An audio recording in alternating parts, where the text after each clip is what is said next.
অবশেষে বৃষ্টি থেমেছে। স্কুল থেকে বেরিয়ে আমি আর গোপীবাবু চলেছি। সত্যি আজ সারাদিন হেডমাস্টারমশাইয়ের জ্বালাতন শুনে আমরা অতৃষ্ট। কখন দেখে আমি বললাম যে বৃষ্টি আসবে, কিন্তু তিনি তো নাচরবান্দা।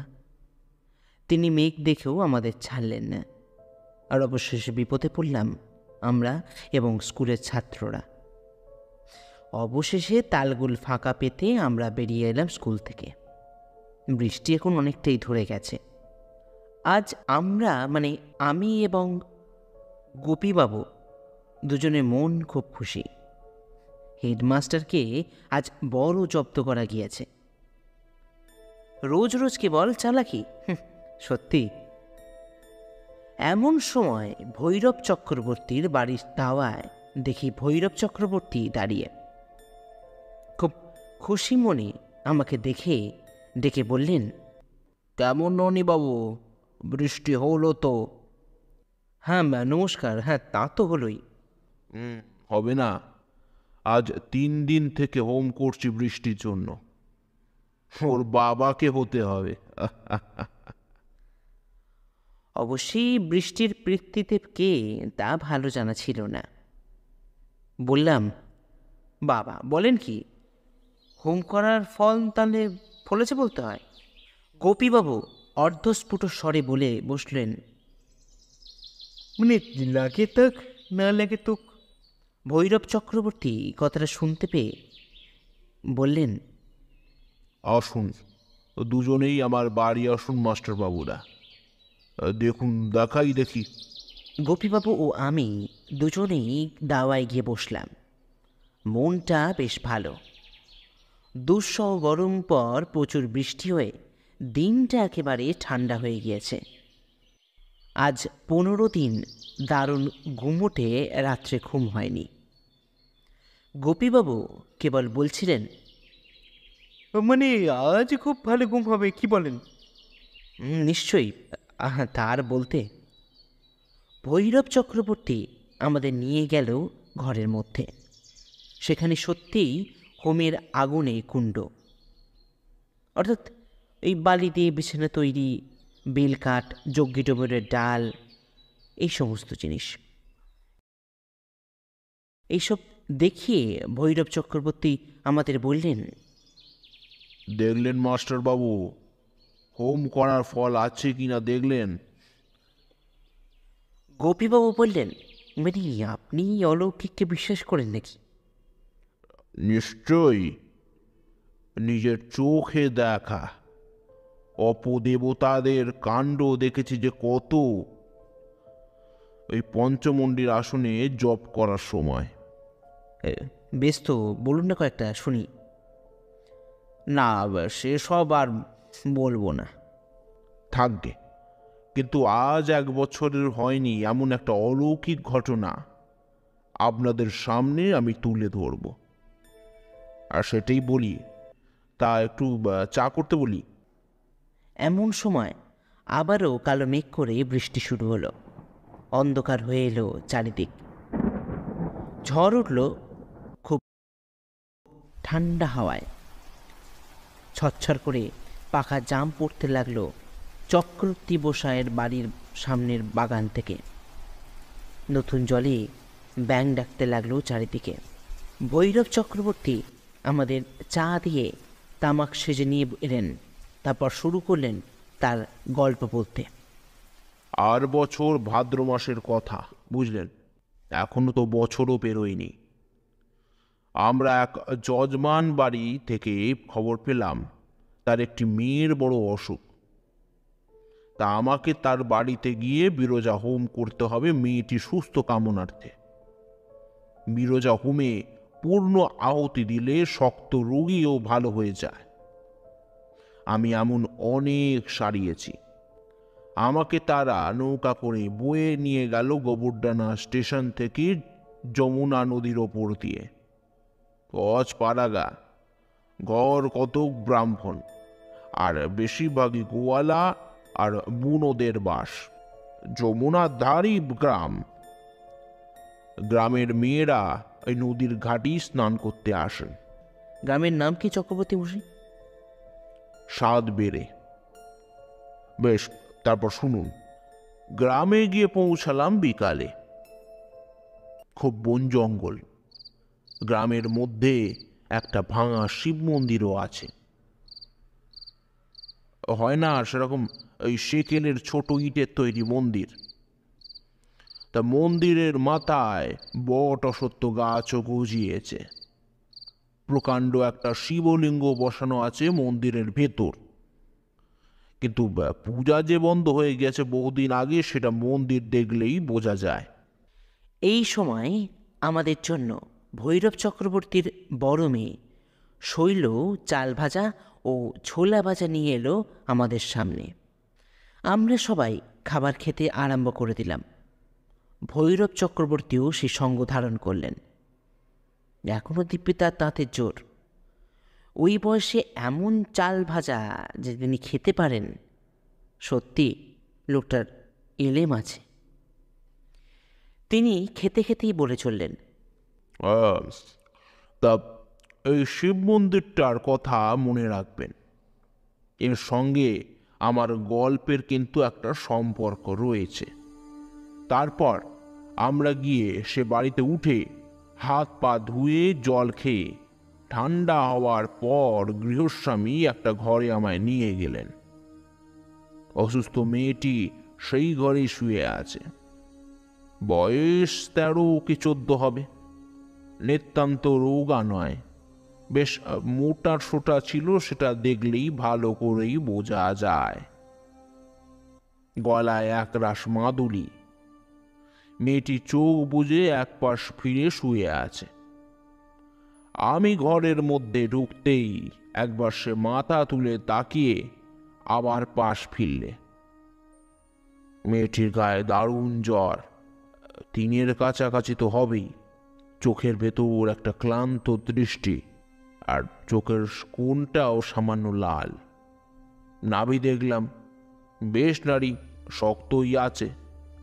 হ্যাঁ, আমি চিকিৎসক নই বটে, কিন্তু আমি তো হোম করতে এসেছি তার জন্যই।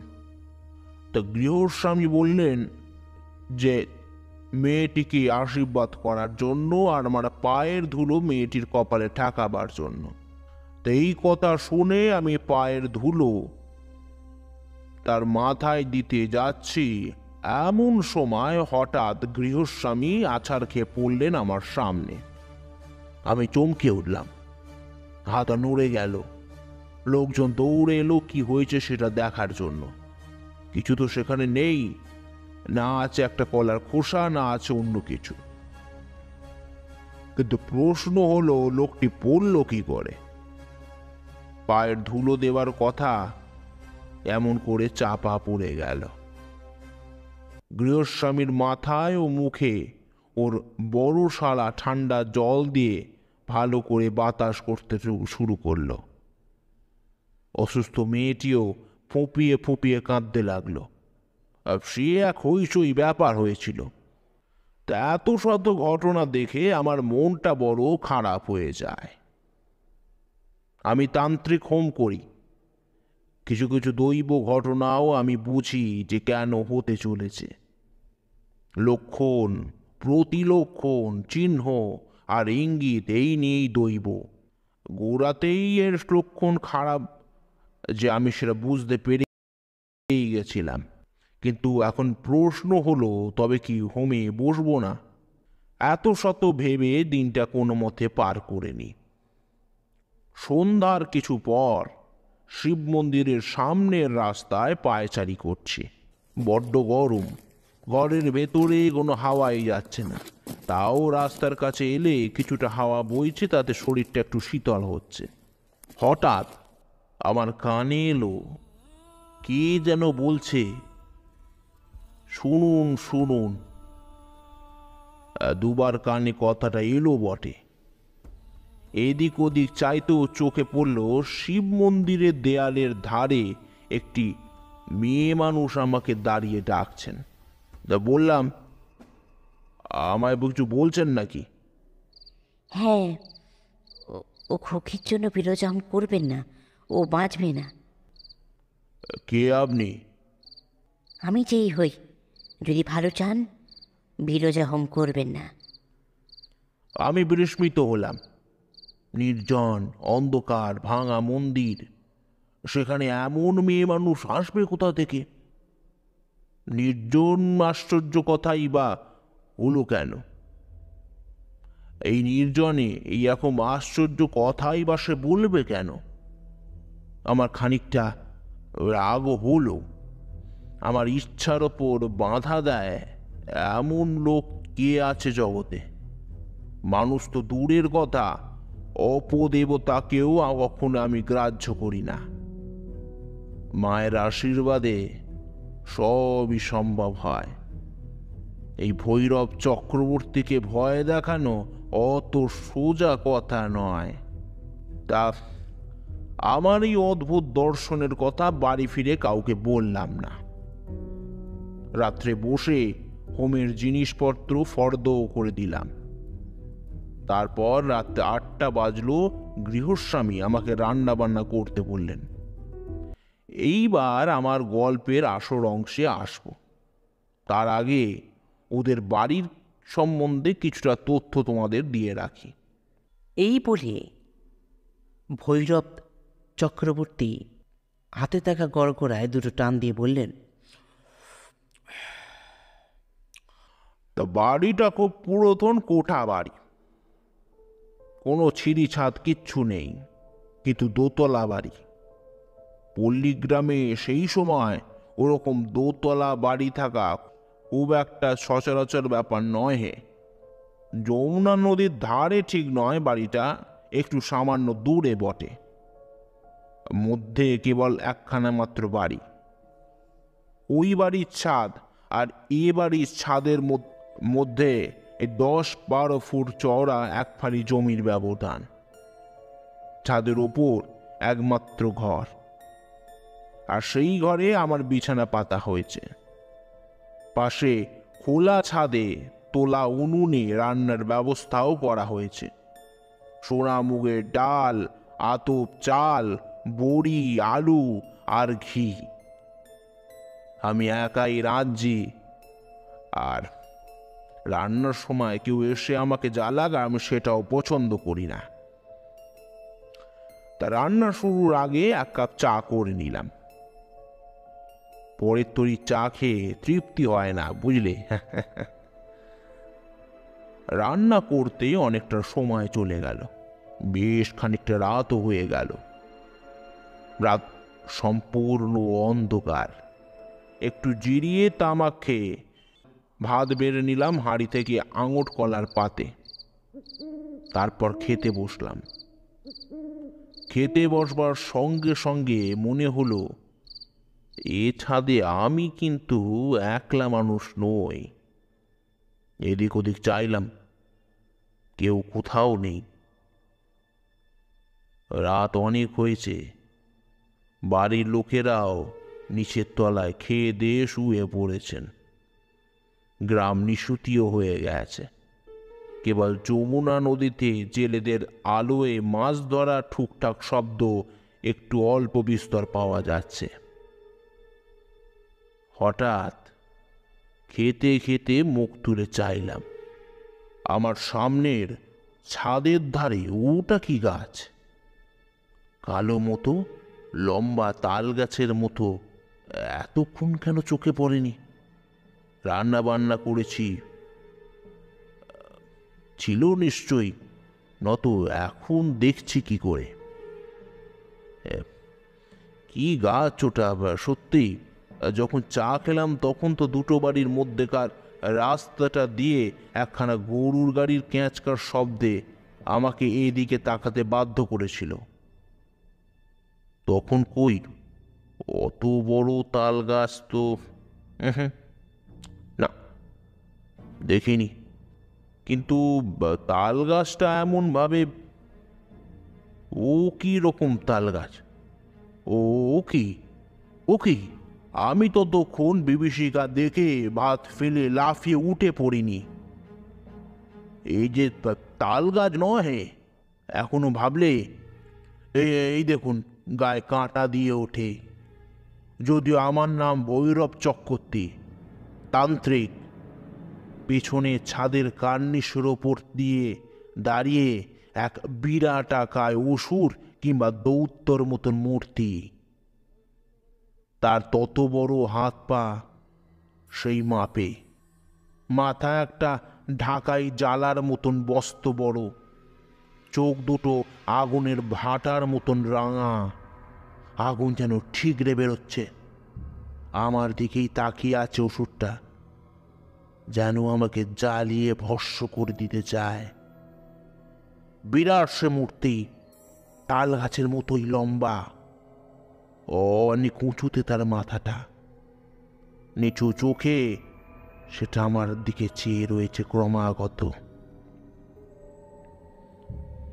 ভালো করে চেয়ে দেখলাম, দুবার চোখ রগড়ালাম। দুবার চা খেয়ে এমন হলো নাকি আমার? না, ওই তো সে বিরাট তাল শাল নারকেলের গাছের মতন ঢ্যাঙা বেখাপ্পা অপদেবতার মূর্তি বিরাজ করছে জমাট অন্ধকারের মধ্যে। এবার ভালো করে দেখে মনে হলো পেছনের ছাদে সেটা দাঁড়িয়ে নয়, কোথাও দাঁড়িয়ে নেই সে, দুই বাড়ির মধ্যকার ফাঁকটাতে দাঁড়িয়ে আছে সে। কারণ ওই জীবের নাভিদেশ থেকে ওপর পর্যন্তই দৃশ্য আমার চোখে সদৃশ্য, বাকি তলদেশটা আমার দৃষ্টিগোচরে আসছেই না। এই বর্ণনা করতে যত সময় লাগলো ততটা সময় লাগেনি আমার বার কয়েক দেখতে জীবটাকে। 1 থেকে 10 গুনতে যত সময় লাগে ব্যাস। আমি বলতে পারি অন্য যে কেউ মানুষ ওই বিকট অপদেবতার মূর্তি অন্ধকারে নির্জন ছাদে গভীর রাতে দেখলে আর গোলার ধানের ভাত খেতে পারত না পরদিন। আমি অপদেবতা দেখেছি পঞ্চমুণ্ডীর আসনে বসলে জপের শেষের দিকে প্রায় ভয় দেখাতে আসত, কিন্তু সে এ ধরনের বিকট ধরনের প্রাণী নয়। ভয় পেয়ে গেলাম, ঠক ঠক করে কাঁপতে লাগলাম। চোখে অন্ধকার দেখে পড়ে যাই আর কি, পড়লেই হয়ে যেত। দুর্বল মানুষ মরে ওদের হাতে, মন সবল হলে ওরাই সামলায়। নিজেকে তক্ষণে সামনে নিলাম, তারপর মন্ত্র জপতে শুরু করলাম জোরে জোরে। সেদিকে চেয়ে মন্ত্র জপ করতে ক্রমে মূর্তি মিলিয়ে গেল অন্ধকারে। মূর্তিটা আমার সামনে সব সদ্য দাঁড়িয়েছিল। 1 থেকে 30 গুনতে যতটা সময় নেয় ঠিক ততটা, ওর খুব বেশি হবে না কখনোই। সেটা মিলিয়ে যেতে আর একবার চোখ রগড়ালাম, কোথাও কিচ্ছু নেই।